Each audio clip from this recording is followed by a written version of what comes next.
Bom dia, professor. Tudo bem? Bom dia, boa tarde, boa noite, né?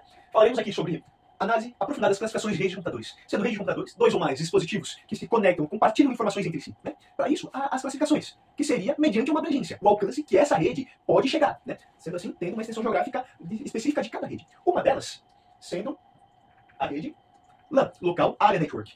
É uma rede como, por exemplo, computadores, TVs, dentre outros dispositivos finais, que são conectados, né, para que um possa mandar informações entre si através de um ponto central. Esse ponto central, mais conhecido como roteador, né, nosso querido Wi-Fi. Só que um diferencial, para que esses dispositivos conectem e mandem informações entre si, precisa de um cabo. Senão, não ocorre esse tipo de rede. Não vai existir se não tiver um cabo conectando de um ponto central para esses dispositivos. Tá. No entanto, esse roteador tendo portas LANs, né, e portas WANs. Só que, devido ao cabo Ethernet, faz o papel de uma switch, né. E é isso. Rede de computadores, no caso, uma LAN, né, uma classificação de rede LAN, ela necessita de um cabo para poder conectar em vários outros dispositivos. Tudo bom? Eu sou o amigo aqui e eu vim falar sobre rede PAN, que é a Personal Area Network, que é a rede de área pessoal. Ela, resumidamente, se difere das outras, porque ela é menor entre elas e também porque a função delas é conectar dispositivos no seu computador. Então pensa comigo, você não vai conectar um computador e outro por meio de uma PAN, mas você vai conectar um mouse. Então seria como se fosse uma rede de adereços. Tudo que você quiser colocar no seu computador para funcionar e não for outro computador e não existe Wi-Fi, é por uma PAN que você vai conectar. Então basicamente, toda vez que você quer conectar via Bluetooth o seu celular num fone, é por meio de uma PAN. Só que nesse caso é uma PAN wireless, é uma WPAN.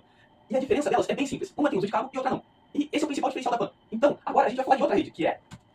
Falaremos agora da rede Wireless Local Area Network. O diferencial dela, mesmo sendo uma extensão geográfica limitada, por quê? Porque ela é uma rede local. Só que o diferencial é que é uma rede sem fio, não depende de cabo, para um dispositivo compartilhar dados com outros. E, por não depender de cabo, ela se torna sendo por ondas de rádio, né, que é mandado, compartilhado dados, e dentre outros, de um dispositivo a outro, utilizando também um ponto central, que é o roteador.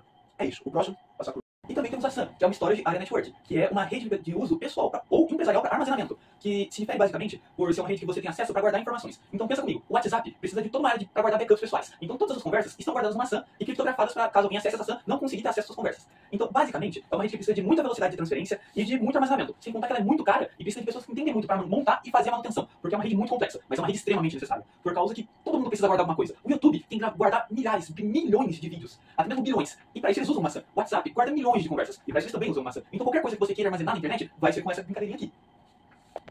Também temos a CAN, que assim como a LAN, é uma rede que normalmente fornece internet para as pessoas. Então pense comigo, você quer cobrir uma área maior que uma casa, que supera o tamanho de uma LAN, mas você também não precisa de uma WAN, que é uma Wide Area Network. Então você vai para uma CAN, que é basicamente uma LAN só que expandida. O principal ponto vantajoso dela é que ela não é tão cara quanto uma WAN, ela é mais rápida que uma WAN, e que ela cobre um espaço incrivelmente aceitável para um campus ou para uma área empresarial. Então toda vez que você precisar de internet em um campus, como por exemplo da Unicesumar, é uma CAN que vai fornecer. E o principal ponto dela também é que normalmente se usa apenas um fornecedor de internet para ela, enquanto nas próximas que serão faladas se usa mais. Agora eu falarei sobre uma LAN, uma Metropolitan Area Network, ou rede de área metropolitana. O que é uma rede de área metropolitana? Ela é uma rede que interconecta várias LANs dentro de uma área metropolitana, ou seja, uma cidade, várias cidades próximas, ou até mesmo várias vilas próximas. Como ela interconecta várias LANs, ela é muito utilizada por governos, ou então empresas que possuem uma área abrangendo certa cidade. Por exemplo, vamos utilizar como exemplo Maringá. Ela possui uma rede MAN que vai conectar vários escritórios do governo, várias sedes do governo. Então uma empresa vai ter uma rede MAN dentro de uma cidade para interconectar vários escritórios e afins. Geralmente o tamanho dela varia entre 5 a 50 km e a velocidade dela vai até 200 MB por segundo, mas dependendo dos métodos de conexão, essa velocidade pode até mesmo ultrapassar tal faixa. Temos sobre a rede WAN, a Wide Area Network. O que é uma rede WAN? Uma rede WAN ela é uma rede que conecta grupos de computadores por longas distâncias. Geralmente, o tamanho podendo variar desde um estado, um pouquinho maior do que uma MAN, até um país, um continente, ou até mesmo o mundo inteiro, como é o caso do exemplo mais famoso, a internet. Ou também o caso de empresas que utilizam outros tipos de WANs para conectar seus escritórios por longas distâncias. Esse tipo de rede, ele, por ser o maior de todos, ele também possui a menor velocidade entre todos os tipos de redes.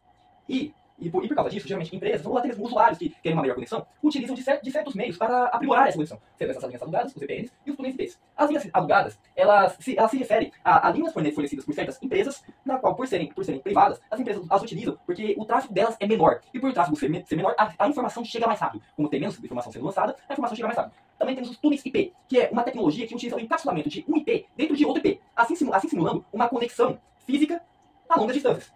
E por fim, o VPN, que é basicamente um túnel IP codificado, para não saber a sua localização, sendo muito utilizado também por usuários que querem acessar sites ou serviços de outros países que não estão disponíveis no seu próprio país.